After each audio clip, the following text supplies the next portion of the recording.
আরও একটি শর্টকাট শতকরা অঙ্ক। চিনির মূল্য 20% কমলো, কিন্তু চিনির ব্যবহার 20% বৃদ্ধি পেল। এতে চিনি বাবদ ব্যয় শতকরা কত বাড়লো বা কমলো? এই অঙ্কটি নিয়ম ঠিক রেখে কথা এবং সংখ্যা ঘুরিয়ে 50টিরও অধিক চাকরির পরীক্ষায় এসেছে। চলুন দেখা যাক শর্টকাট নিয়মটি।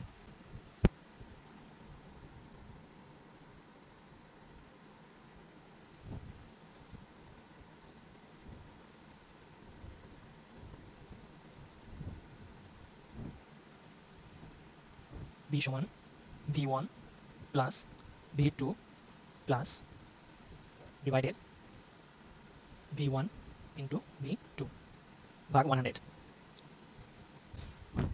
এবার সূত্রটা দিয়ে আমরা অঙ্কটা শেষ করব। চিনি মূল্য প্রথমে কমেছে, তাহলে আমরা 20 টাকা এখানে যেহেতু 20% কমলো, 20 যোগ কমলো যেহেতু -20 দিতে হবে, প্লাস ডিভাইডেড 20 ইন্টু -20 ভাগ 100।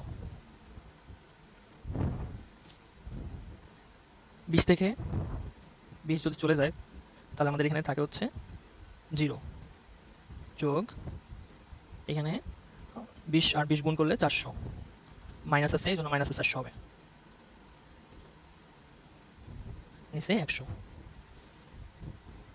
এই শূন্য এই শূন্য এই শূন্য এই শূন্য কেটে গেলে থাকে 0 প্লাস -4, প্লাসে মাইনাসে মাইনাস মাইনাস 4।